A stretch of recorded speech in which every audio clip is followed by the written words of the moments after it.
नमो भगवते वासुदेवाय।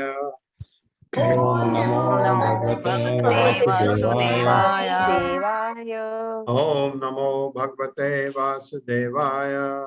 ओम नमो भगवते वासुदेवाय। ओम नमो भगवते वासुदेवाय। ओम नमो भगवते वासुदेवाय। नारायणं नमस्कृत्य नारायणं नमस्कृत्य नरं चैव नरोत्तमं नरं चैव नरोत्तमं देवीं सरस्वतीं व्यासं देवीं सरस्वती व्यासं ततो जयमुदीरयेत्। ततो जयमुदीरये। नष्टप्रायेषु भद्रेषु नष्टप्रायेषु भद्रेषु नित्यं भागवत सेवया नित्यं भागवत सेवया भगवते उत्तम श्लोके भगवते उत्तम श्लोके भक्तिर्भवति नैष्ठिकी। भक्तिर्भवति नैष्ठिकी। हरे कृष्णा, आप सबका स्वागत है। हरे कृष्ण प्रभु जी। कृष्ण प्रभु जी दंडवत प्रणाम। माया जब निकाछन्ना अज्ञा अधोक्षजम अव्ययम न लक्ष्य से मूढ़ दृशा नटो नाट्यधरो यथा माया जब निकाछनम अज्ञा अधोक्षजम अव्ययम न लक्ष्य से मूढ़ दृशा नटो नाट्यधरो यथा। मेरे साथ पढ़िए। माया जब निकाच्छानम माया जब निकाच्छनम माया जब निकाच्छनम माया जन्विकाच्छनम अज्ञा अधोक्षजम अव्ययम अज्ञादोक्षजम् अव्ययम् अज्ञा अधोक्षजम अव्ययम अज्ञादोक्षजम् अव्ययम् लक्ष्य से मूढ़ दृशा लक्ष्य से मूढ़ दृशा नटो नाट्यधरो यथा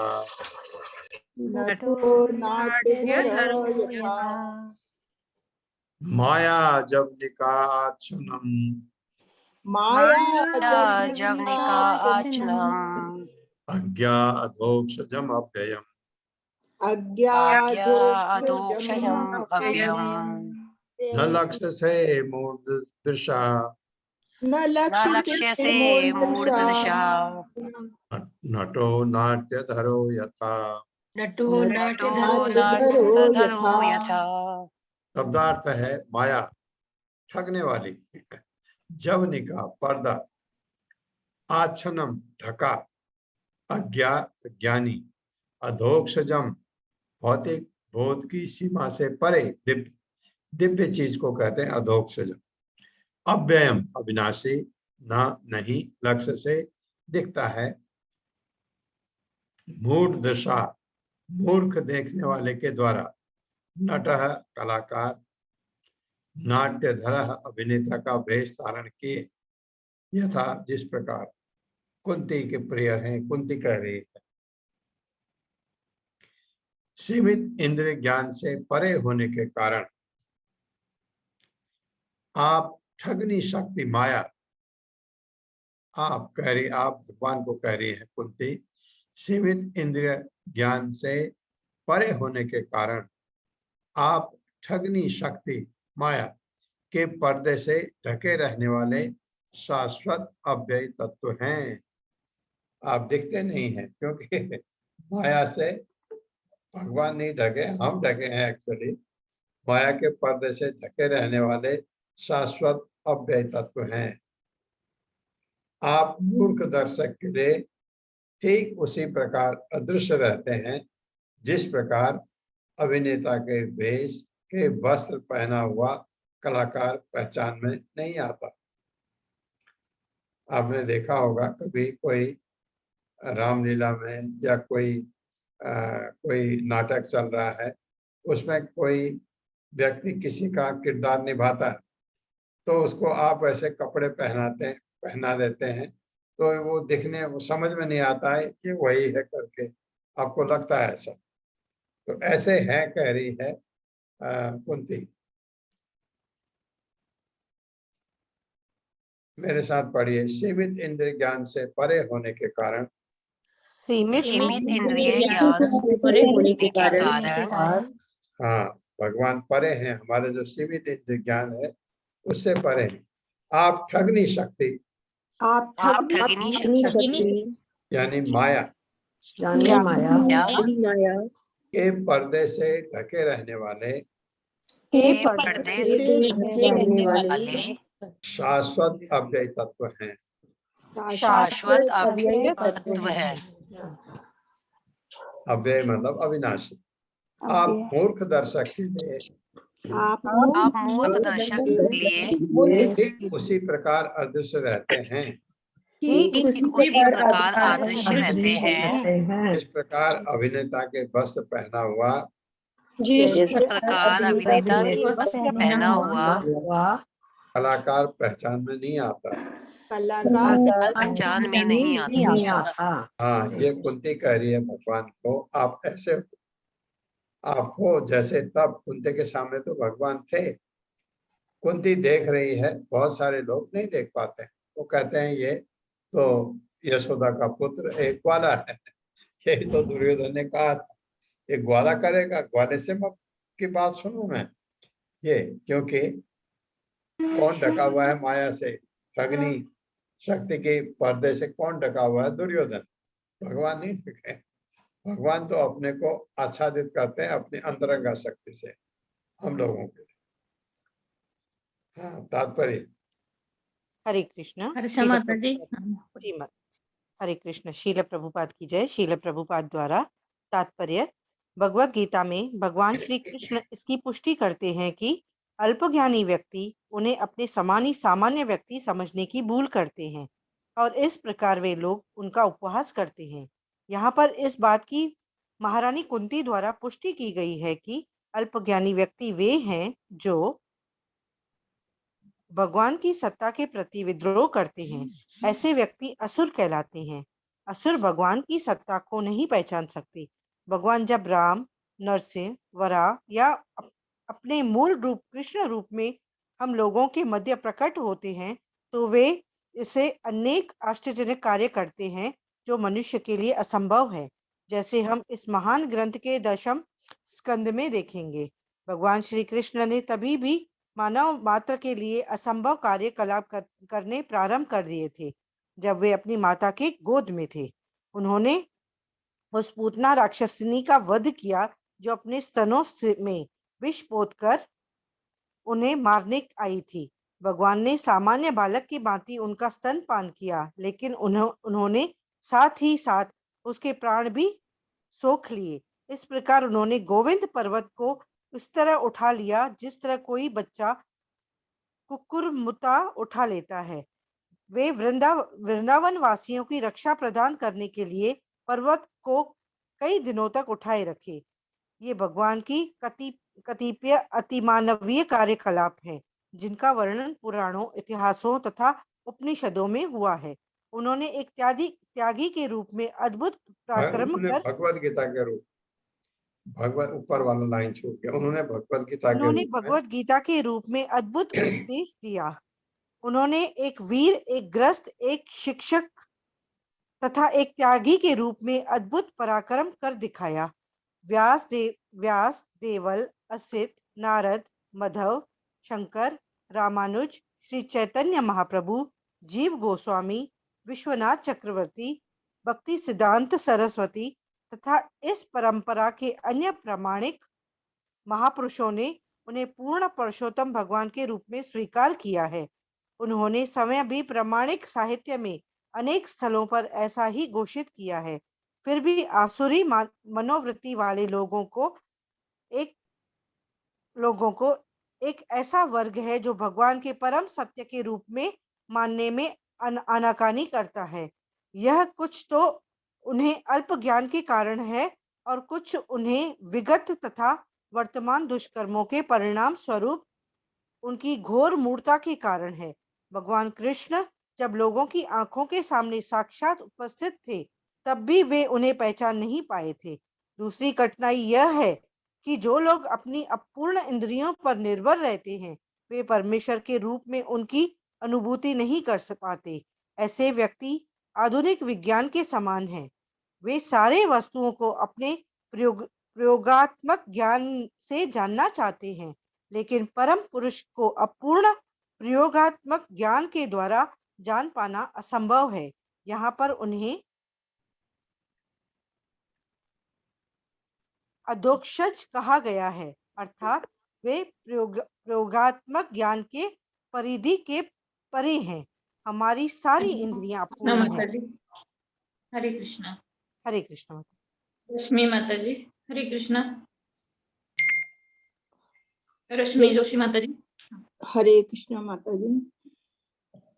हमारी सारी इंद्रियां अपूर्ण हैं। हम दावा करते हैं कि हम सारी वस्तुएं देख सकते हैं, लेकिन हमें कबूल करना होगा कि हम केवल कुछ भौतिक परिस्थितियों में ही वस्तुओं को देख सकते हैं, और वे भी हमारे वश में नहीं होती। भगवान इंद्रिय गम्य नहीं है।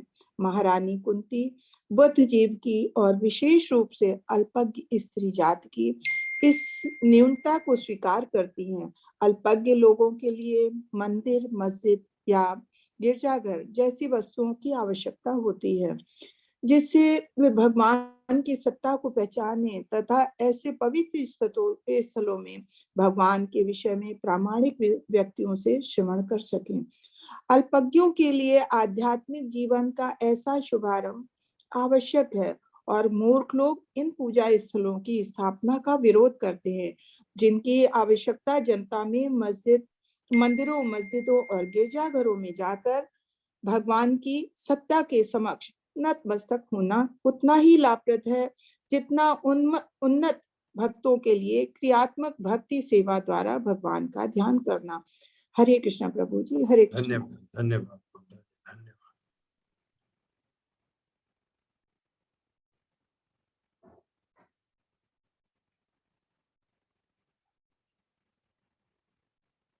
भगवद गीता में भी भगवान ने कहा है कि जो अल्पज्ञ हैं, जो मूर्ख हैं, वो मुझे मेरा उपहास करते हैं। जब मैं मनुष्य योनि में आता हूँ तो मेरा उपहास करते हैं, और ये उनको मूढ़ कहा है भगवान ने वहाँ।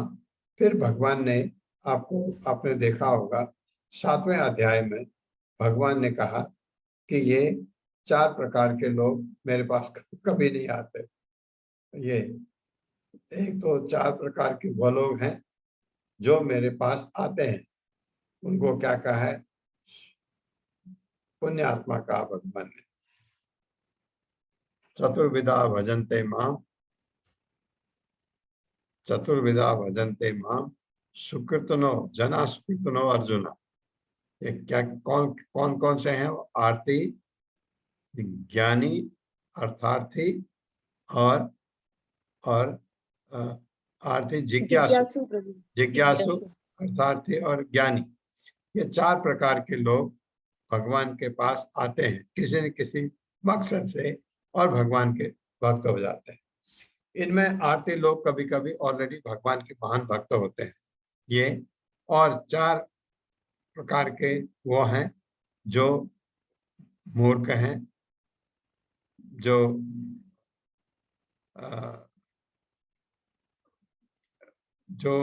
मूर्ख हैं, जिनका ज्ञान माया ने हर लिया है, जो मनुष्य में अधम है, मनुष्य में सबसे नीचे हैं, और जो आसुरिक स्वभाव के हैं। ये भगवान ने कहा ये मेरे पास कभी नहीं आते। ये ऐसे लोगों की बात हो रही है।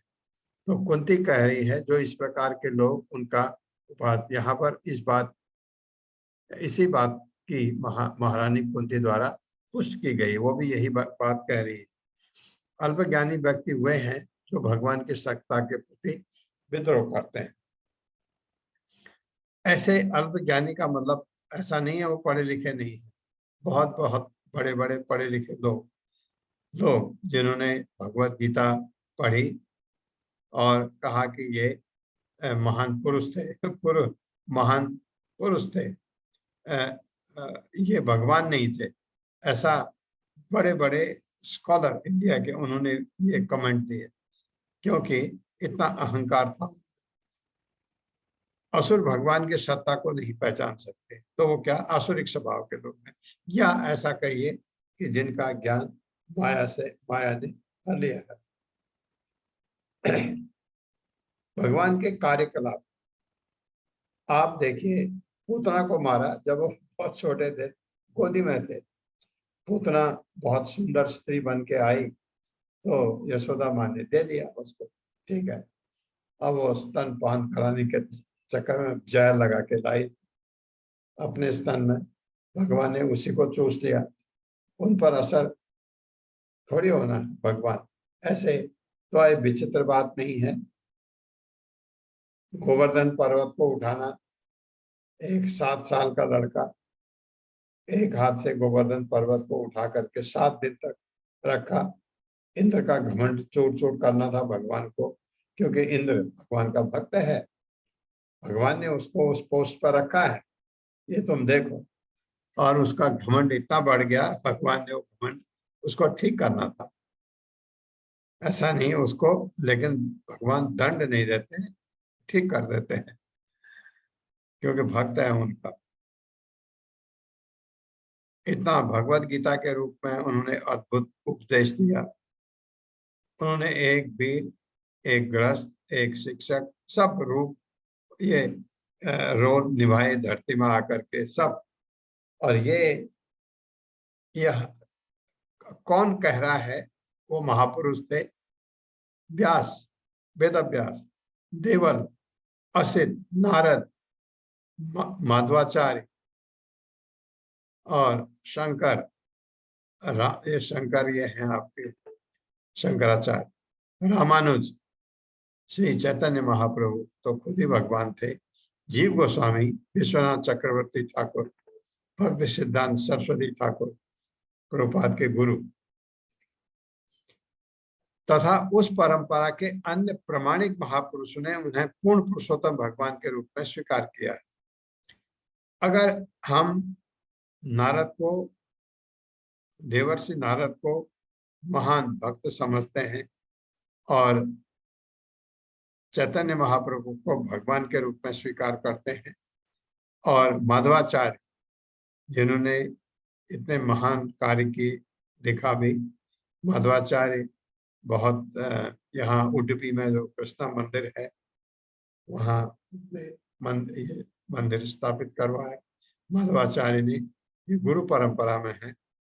ये लोग अगर कह रहे हैं, आप एक चीज ये समझ लीजिए, अगर आपको विश्वास हो जाए कि वेद व्यास महान थे, नारद महान थे, और इन्होंने जो बात कही है वो बात गलत नहीं हो सकती कभी, तो उन्होंने कहा, इसलिए प्रभुपाद लिख रहे हैं इसको।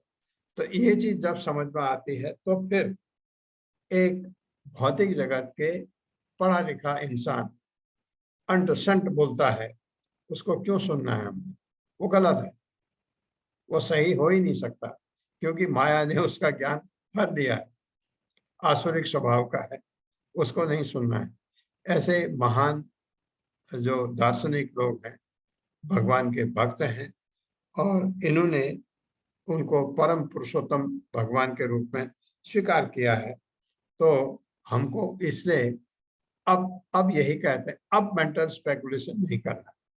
आपने देखा कि भगवान कृष्ण के बारे में मुझे भी डाउट है नहीं, ठीक है, आपका दिमाग है, आप उसको इस्तेमाल करिए। अब आप ये देखिए, ये इनमें से आपने किन्हीं की उसके बारे में पढ़ा भी होगा, जाना भी होगा। रामानुजाचार्य थे, इतने बड़े महान संत थे, और कुछ लोग आदि शंकराचार्य के भक्त हैं, हालांकि वो निर्विशेषवादी, लेकिन उन्होंने भगवान कृष्ण को कहा नहीं, ये बहुत ब्रह्मांड के परे। मध्वाचार्य है, नारद है, असित है, देवल है, व्यास है। इनमें से किसी को तो आपके किसी पर तो आपकी श्रद्धा होगी। चैतन्य महाप्रभु संत के रूप में आए, भक्ति सिखाने आए। भगवान कृष्ण खुद थे चैतन्य महाप्रभु। जीव गोस्वामी हैं, विश्वनाथ चक्रवर्ती ठाकुर हैं, भक्ति सिद्धांत सरस्वती ठाकुर हैं। इनमें से आपने किसी के बारे में पढ़ा हो, आपको ये लग गया हो, हाँ ये भगवान के परम भक्त है, ये इनको मैं मानता हूं, किसी को भी इनमें से, तो फिर उनकी बात, फिर अब उन्होंने कहा भगवान पूर्ण पुरुषोत्तम हैं, तो फिर आप यहाँ के टुच्चे पुच्चे जो हैं, यहाँ पढ़े लिखे भी हैं, महान जो हमारे भौतिक जगत में हैं, मैं नाम नहीं ले रहा हूँ, 2-3 को मैं भी जानता हूँ जिन्होंने भगवद गीता पर अपनी टिप्पणी लिखी, टीका लिखी, भगवद गीता पर अपने विचार डाले, अपना इंटरप्रिटेशन। जिसको भगवान ही नहीं पता क्या है, वो इंटरप्रिटेशन क्या लिखेगा, भौतिक है ना। तो इसलिए तो प्रभुपाद को भगवद गीता लिखनी पड़ी। उन्होंने देखा कि लोगों ने तो अर्थ का अनर्थ कर दिया, अपने विचार में इसका ये मतलब है, क्योंकि संस्कृत आती है, संस्कृत के विद्वान है, वो भगवद गीता का टिप्पणी नहीं लिख सकता है। भगवद गीता का में टीका वो लिख सकता है जो भगवान का परम भक्त है, वो समझता है भगवान क्या कह रहे हैं, अर्जुन क्या पूछ रहा है, भगवान का क्या मतलब है, ये वो नहीं लिख सकता। भगवान का भक्त जानता है उसको, भगवान का भक्त जो बहुत ज्यादा ज्ञानी है, वो जानता है, वो लिखेगा। तो इसलिए प्रभुपाद को भगवद गीता यथारूप लिखनी पड़ी, नहीं तो लोगों ने, बड़े बड़े लोगों ने भगवद गीता, क्योंकि महान ग्रंथ है, बहुत लोगों ने अपनी टीकाएं लिख दी, इसलिए यथारूप, इसलिए प्रभुपाद को लिखनी पड़ी। तो भगवान आंखों के सामने नहीं आते हैं। जैसे मैं आपको बताया था, दुर्योधन को नहीं समझ आया, क्यों? दुर्योधन को ऐसा समझिए कि माया ने उसको ढक रखा था, या भगवान अपने को अंतरंगा शक्ति से ढक लेते हैं ताकि हम उनको भगवान के रूप में नहीं देख सकते, क्योंकि हमारी बुद्धि इतनी गड़बड़ है इस वजह से।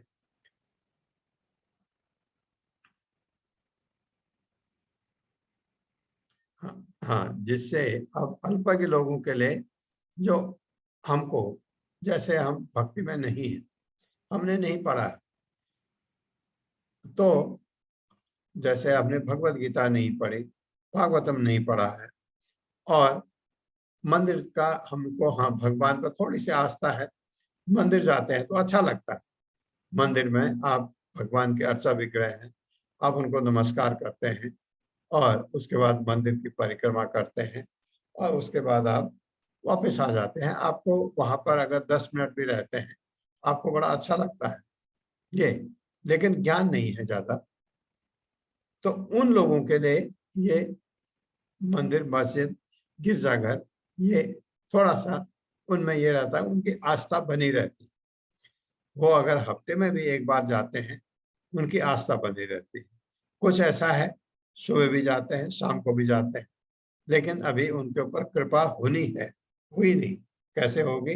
कोई भक्त मिलेगा, को कहेगा कि ये किताब पढ़िए, और ये किताब आप खरीद लो।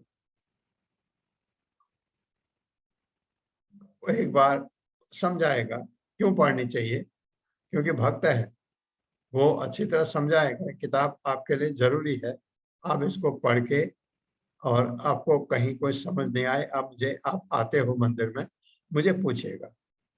उसने खरीद दिया, उसकी तो जिंदगी बदल जाएगी। भगवद गीता पढ़ ली उसने, जैसे हमने पढ़ी भगवद गीता, भागवतम पढ़ रहे हैं, हमको समझ आ रही चीजें, हमारी तो जिंदगी बदल रही है, उसके भी बदल सकती है। ऐसा करके उनको करते हैं। तो इसलिए ये मंदिर वगैरह बहुत जरूरी है ये लोग, लेकिन कुछ लोग इनका अपोज करते हैं।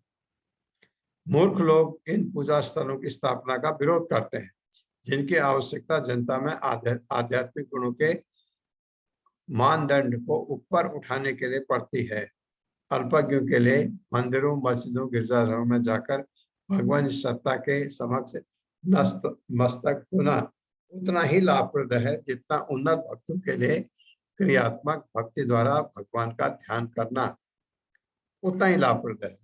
हमको इतना लगता है, और हमारी आस्था अगर थोड़ा आगे बढ़ी या हम भाग्यशाली हुए, कोई भक्त हमको मिल गया, पूछ लिया आप कहाँ रहते हो, क्या करते हो, और आप ऐसा ऐसा किया करो, ये करो, तो कभी कभी हम ये डाउट होता है ये हमारे लिए इतना इंटरेस्ट क्यों ले रहा है।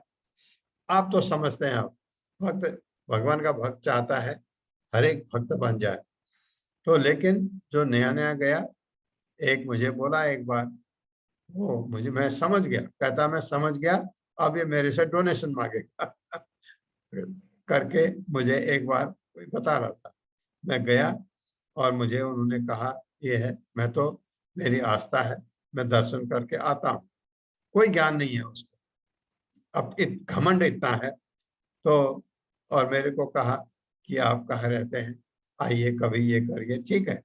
वो तो अब आप देखिए, वो अच्छा कमाता है, अच्छा उसका जो पद है अच्छा है, तो इस भक्त से उसने, मैंने कहा ये तो अपराध है, भक्त के बारे में ऐसा बिल्कुल अपराध है। तुम तो भौतिक जगत में हो, पैसे कमाते हो, और तुम उस भक्त को जो भगवान की भक्ति पर लगा है उसके लिए ऐसे कमेंट तुम्हारे लिए अपराध है। तो कहता वो अगर ज्यादा बात करने लगो तो वो डोनेशन की बात करते हैं। मैंने कहा उसमें बुराई क्या है, मंदिर जो है वो कहीं आसमान से पैसे टपकते हैं मंदिर को चलाने के लिए। जो मंदिर में आप जाते हैं दर्शन करने के लिए, आपने देखा है तो मंदिर का अपना खर्चा होता है। वो खर्चा कहाँ से आता है, आसमान से तो नहीं आता, या कोई पेड़ लगा रखा हो जिसमें पैसे उगते हों, ऐसा नहीं है। मंदिर को चलाने के लिए पैसा चाहिए, मंदिर को चलाने के लिए भी। भक्त लोगों का तो आपने देखा, उनके जो वस्त्र पहने हैं 2 बार वो खाना खाते हैं, अपना उनका कोई खर्चा नहीं। वो पैसे डोनेशन आपसे कहते हैं, क्यों कहते हैं, क्योंकि भगवान की सेवा करनी, भगवान को इतना श्रृंगार होता है भगवान का, डेली नए फूल भगवान के, नई मालाएं पहनाई जाती हैं, जितना भी आप देखते हैं वो कहाँ से आता है। मंदिर में बिजली होती है, बिजली का इस्तेमाल होता है, मंदिर में प्रसाद बनता है, लोग खाना खाते हैं, कभी वो आपको प्रसाद भी सबको खिलाते, कहाँ से आता है ये चीज, ये मैंने समझाया। तब उसको कहता हाँ हाँ मैं ऐसा सोच रहा था, ऐसा अपने आप ही सब कुछ सोचते हैं। ये सोच लेते हैं कि मंदिर में पैसा मंदिर से ही पैदा होता है, ऐसा ऐसे ऐसे मूर्ख लोग, और पढ़े लिखे हैं, बहुत पढ़े लिखे हैं, बहुत अच्छी सर्विस में भी, और आध्यात्मिक ज्ञान का इतना शून्य भरा पड़ा है दिमाग, ऐसा। तथा परम हंसानां मुनीनां अमलात्मनां भक्ति योग विधानार्थं कथं पश्येन्हि स्त्रियः। तथा परम हंसानां मुनीनां अमलात्मनां भक्ति योग विधानार्थं कथं पश्येन्हि स्त्रियः। मेरे साथ पढ़िए। तथा परम हंसानां मुनीनां अमलात्मनां भक्ति योग विधानार्थं कथं पश्येमहि स्त्रियः। तथा परम हंसानां तथा परमहंसानां मुनीनाम् अमलात्मनां मुनीनाम् अमलात्मनां भक्ति योग विधानार्थं भक्तियोगविधानार्थं कथं पश्येम हि स्त्रियः। कथं पश्येम हि स्त्रियः। शब्दार्थ तथा इसके अतिरिक्त परम हंसा नाम उन्नत आध्यात्मिकवादियों का, मुनि नाम महान चिंतकों या विचारकों का, अमल आत्मनाम आत्मा तथा पदार्थ में अंतर करने में सक्षम, जो समझते हैं आत्मा क्या है पदार्थ क्या है। भक्ति योग भक्ति का विज्ञान, विधान अर्थम संपन्न करने के लिए, कथम कैसे, पश्चिम देख सकती है, ही निश्चित निश्चित ही स्त्रियां। आप उन्नत आध्यात्मवादियों का तथा आत्मा एवं पदार्थ में अंतर करने में सक्षम होने से शुद्ध बने विचारकों के हृदयों में भक्ति के दिव्य विज्ञान का प्रसार करने के लिए स्वयं अवतरित होते हैं। तो फिर हम स्त्रियां आपको किस तरह पूर्ण रूप से जान सकती हैं, क्योंकि स्त्रियां तब की बात कर रहा हूं, इसमें अध्यात्मवाद में इतना नहीं जाती थी।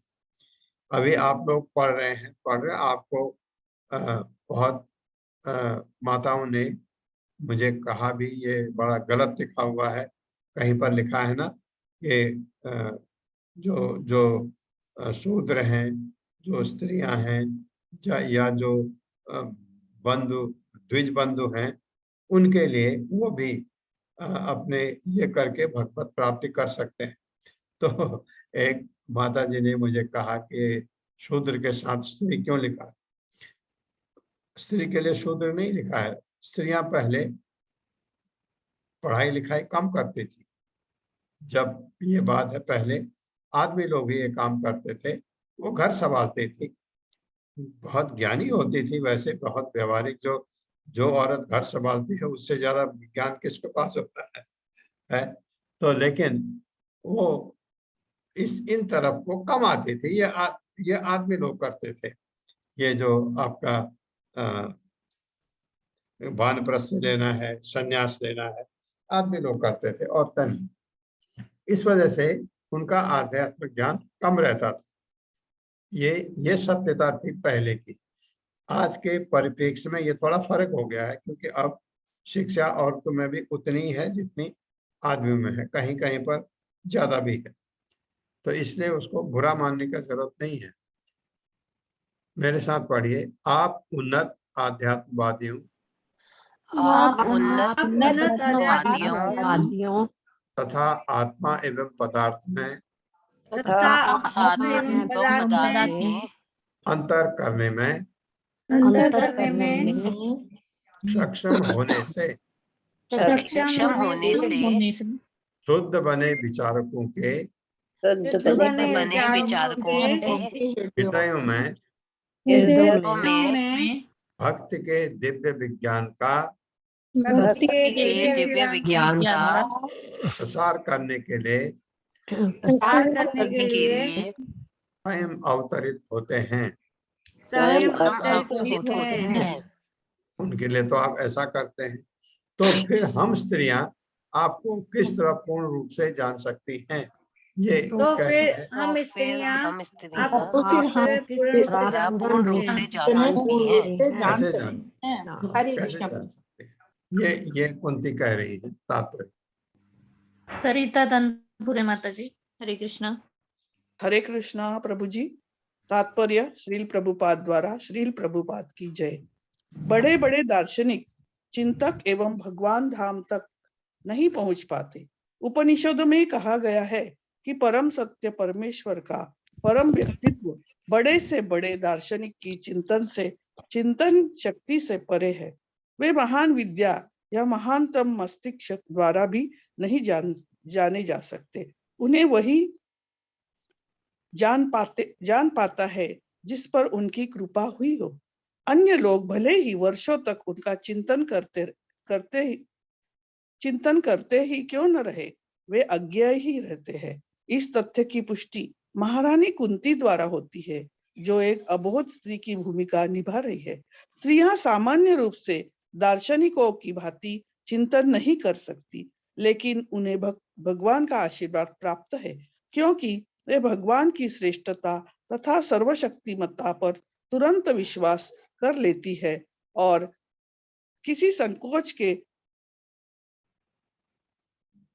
बिना नतमस्तक हो किसी जाती, कुछ बिना माता किसी जी हाँ हाँ वो हैंड रेज है ना माता जी, संकोच से विशेष अनुग्रह नहीं करती।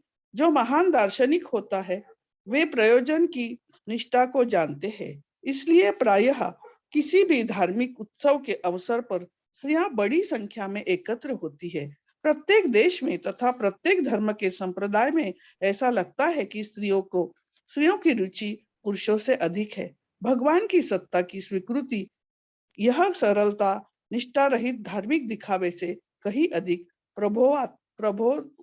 प्रभावोत्पादक है। हरे कृष्ण, धन्यवाद। प्रभावोत्पादक है। प्रभावशाली ये कह रहे हैं, बिल्कुल सही बात है, क्योंकि आदमियों की अपेक्षा औरतें भगवान को एकदम ज्यादा जल्दी स्वीकार करती। और पहले ऐसा था, अगर ऐसा होते हुए अगर वो पढ़ सकती हैं ग्रंथों को अध्ययन जैसा कि आजकल है, तो वो पुरुषों से आगे अच्छे भक्त भी बन सकती।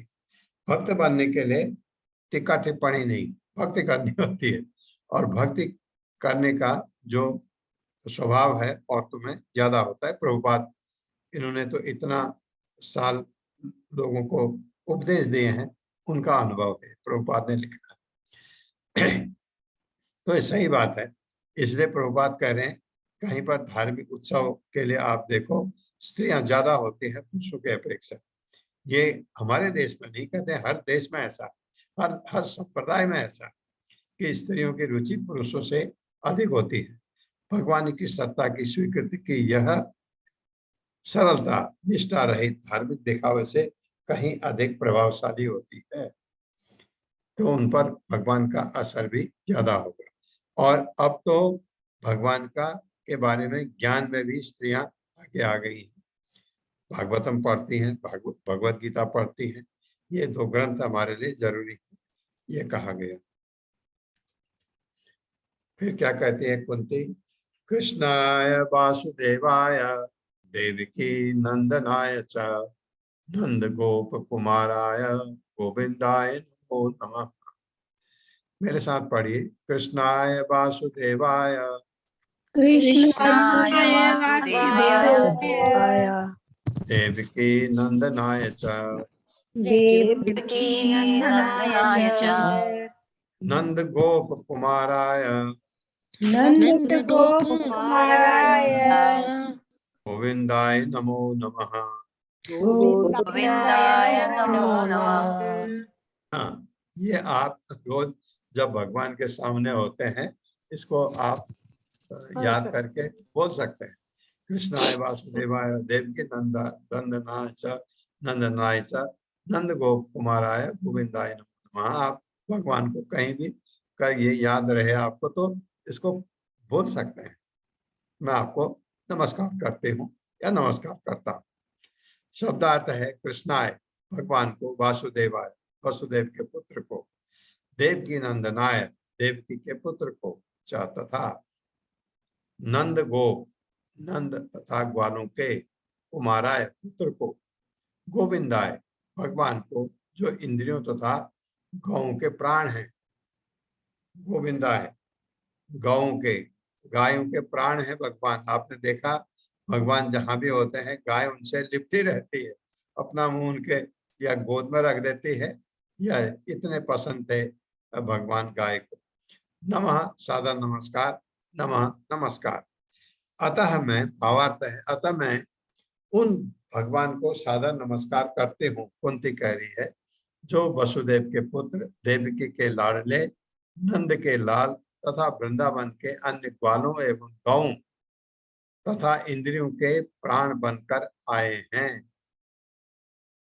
मेरे साथ पढ़िए, अतः मैं अतः मैं उन भगवान को उन भगवान को सादर नमस्कार करती हूँ सादर नमस्कार करती हूँ जो वसुदेव के पुत्र जो वसुदेव के पुत्र देवकी के लाडले देवकी के लाडले नंद के लाल नंद के लाल नंद के तथा वृंदावन के तथा वृंदावन के अन्य ग्वालों अन्य वालों एवं गौओं एवं तथा इंद्रियों के तथा के प्राण बनकर आए हैं।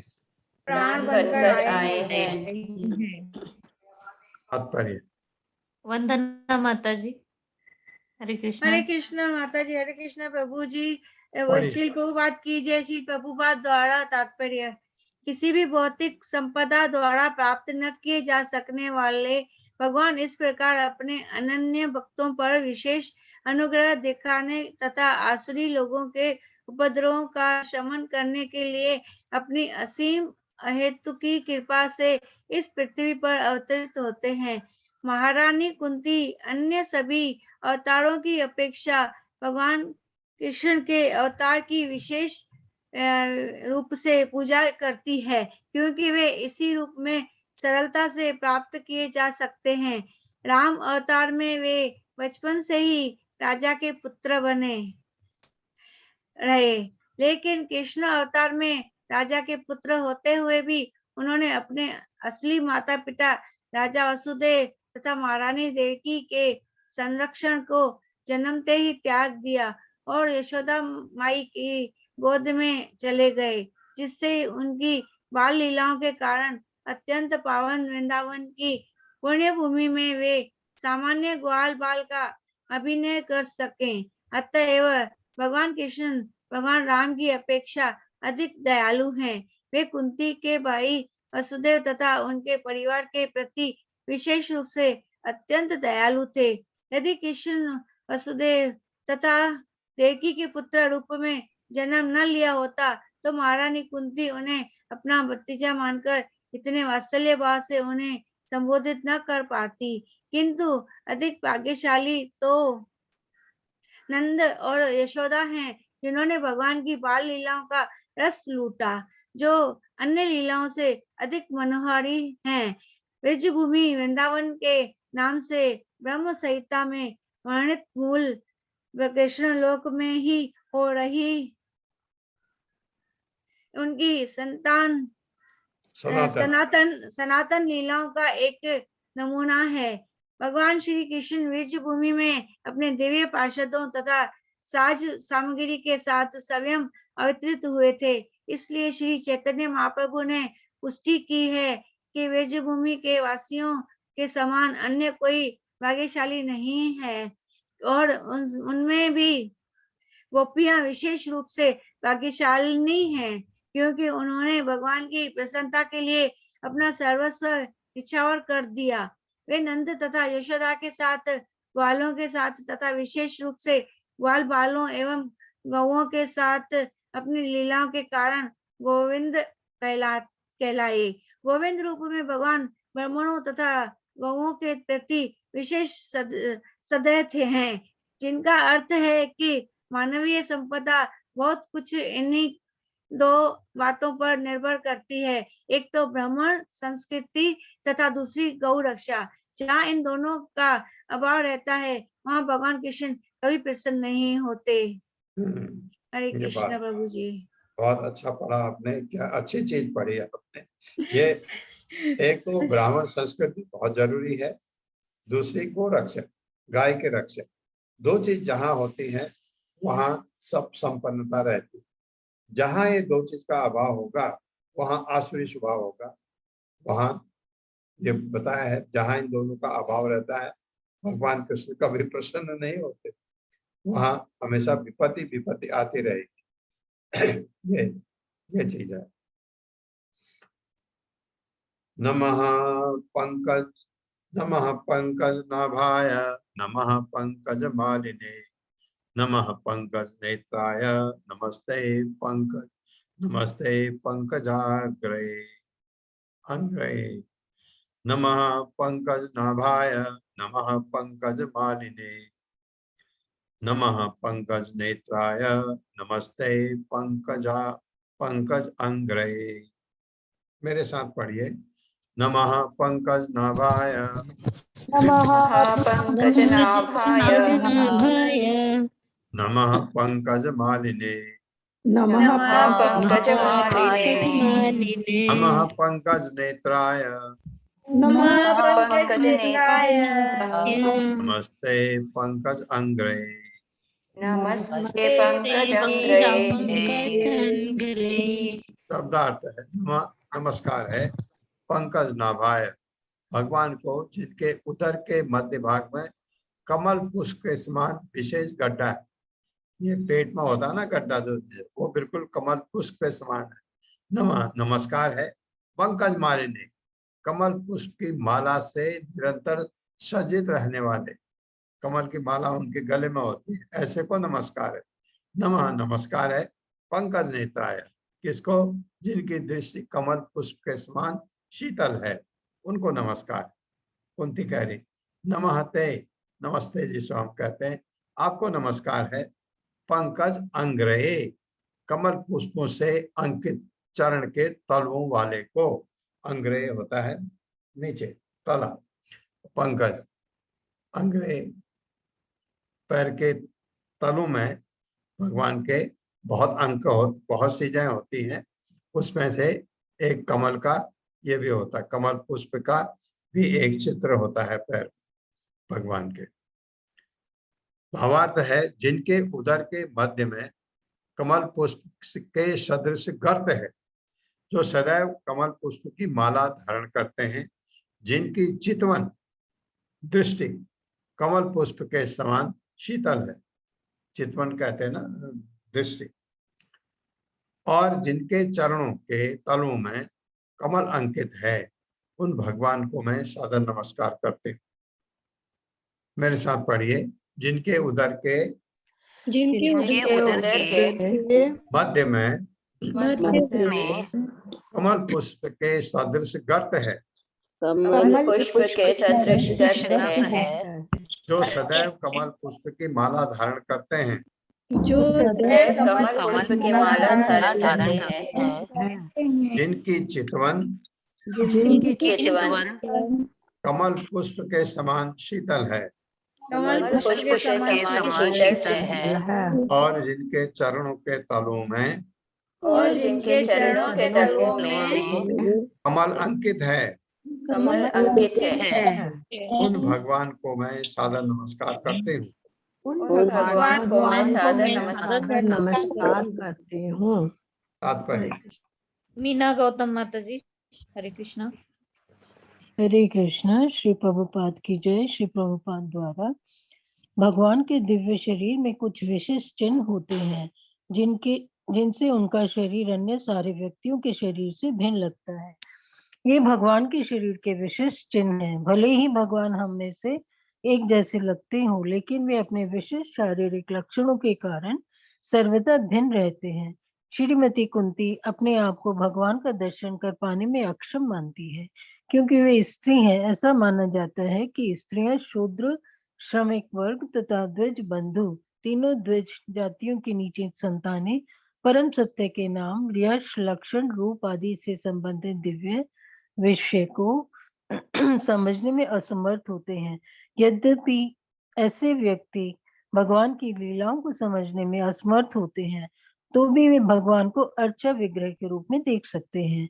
जो उपर्युक्त स्त्रियां शूद्रों तथा द्विज बंधुओं समेत समस्त पतित आत्माओं पर दया करने के उद्देश्य से भौतिक जगत में अवतरित होते हैं, क्योंकि ऐसे पतित लोग पदार्थ के परे कुछ भी नहीं देख पाते। अतः भगवान गर्भोदक्षाई विष्णु के रूप में असंख्य ब्रह्मांडों में से प्रत्येक में प्रविष्ट होने के लिए सन्नद्ध होते हैं, जिनके दिव्य उदर के मध्य के कमलवत गड्ढे नाभि से कमल नाम अंकुरित होती है, और इस तरह ब्रह्मांड के प्रथम जीव ब्रह्मा का जन्म होता है। इसलिए भगवान को पंकज नाभि कहा जाता है। ये पंकज नाभि भगवान अनेक तत्वों के बने अर्चा विग्रह के रूप को स्वीकार करते हैं। यथा मन के भीतर बना रूप, मिट्टी का रूप, पार्थिव रूप, धातु रूप, रत्न रूप, रंग रूप, बाल पर अंकित किया गया रूप इत्यादि। भगवान के इस सारे रूपों को कमल की मालाओं से सजाया जाता है। पूजा मंदिर में ऐसा शांतिप्रद वातावरण होना चाहिए जिससे भौतिक कार्यों में सदैव निरत रहने वाले भक्त जनों का उत्कट ध्यान उस ओर आकृष्ट हो। ध्यानी लोग मन के भीतर एक साकार रूप की पूजा करते हैं, अतः भगवान स्त्रियों, शूद्रों तथा द्विज बंधुओं पर भी दयालु होते हैं, बशर्ते कि वे विविध रूपों में बने पूजा मंदिरों में जाना स्वीकार करें। ऐसे मंदिर जाने वाले मूर्ति पूजक नहीं होते, जैसा कि कुछ अल्पज्ञ लोगों द्वारा कहा जाता है। बड़े बड़े आचार्य ने अल्प ज्ञानियों पर कृपा करते हुए सर्वत्र ऐसी पूजा मंदिरों की स्थापना की। वास्तव में शूद्रों तथा स्त्रियों अथवा उनसे भी निम्न श्रेणी में रहते हुए किसी को यह दिखावा नहीं करना चाहिए कि उसने मंदिर पूजा की अवस्था पार कर ली है। मनुष्य को चाहिए कि भगवान का दर्शन करने में उनके चरण कमलों से प्रारंभ करके क्रमशः जांघों, कमर, वक्षस्थल तथा मुख तक पहुंचे। उसे भगवान के चरण कमलों के दर्शन का अभ्यास किए बिना भगवान के मुख का दर्शन करने का प्रयत्न नहीं करना चाहिए। भगवान की बुआ होने के कारण श्रीमती कुंती ने भगवान का दर्शन चरण कमलों से प्रारंभ नहीं किया क्योंकि इससे भगवान लज्जित होते। अतः इस स्थिति से बचने के लिए उन्होंने भगवान के चरण कमलों के ऊपर के भाग अर्थात कमर से धीरे धीरे ऊपर की ओर उठते हुए मुख का और फिर चरण कमलों का दर्शन किया। चक्र में प्रत्येक वस्तु समुचित क्रम से ही की हो जाती है। हरे कृष्णा। हरे कृष्णा प्रभु जी। तो भगवान के दर्शन करने में तो पहले भगवान के चरणों पर अपनी दृष्टि डालिए, फिर धीरे धीरे आप ऊपर को जाते जाइए, तब भगवान के जो मुंह है भगवान का उस तरफ, तब आखिरी में पहुंचिए। हम ऊपर पहले पहुंच करके नीचे को नहीं आना चाहिए, ऐसा बताया जाता है। प्रभुपाद कह रहे हैं यही तरीका बताया जाता है भगवान के दर्शन करने का। पहले चरणों में, भगवान के चरणों में हमारी हम वही प्रार्थना करते हैं, उनके चरणों में हमको जगह मिल जाए। उसके ऊपर से धीरे धीरे आप ऊपर को भगवान के चेहरे का भी आप दर्शन आखिरी में करते हैं। और पहले आप दंडवत किए दर्शन करने से पहले, फिर आपने नीचे से ऊपर को भगवान के दर्शन किए। आप जो कहना है खड़े होके कहिए उनसे, अपने अंदर ही अंदर जो बोलते हैं आप करिए। उसके बाद अब फिर दंडवत करते हैं। और ये मंदिर में अर्चा विग्रह 1 2 3 ऐसे भी होते हैं। फिर दूसरी जगह जाइए, वहां पर करिए, तीसरी जगह जाइए, फिर आखिरी में मंदिर की परिक्रमा करनी चाहिए। परिक्रमा के लिए कहा गया है कि परिक्रमा कम से कम 3 बार करनी चाहिए, मंदिर की परिक्रमा। ये ओम अज्ञान तिमिरांधस्य ज्ञानांजन शलाकया चक्षुरुन्मिलितं तस्मै श्री गुरुवे नमः। नमो विष्णुपादाय कृष्ण पृष्ठाय भूतले श्रीमते भक्तिवेदांत स्वामिनिति नामिने। नमस्ते सारस्वती देवे गौरवाणी प्रचारिणे निर्विशेष शून्यवादी पाश्चात्य सतारिणे। जय हो श्री कृष्ण चैतन्य प्रभु नित्यानंद श्री अद्वैत गदाधर शिवासादि गौर भक्तवृंद। हरे कृष्णा कृष्ण कृष्णा हरे हरे, हरे राम राम राम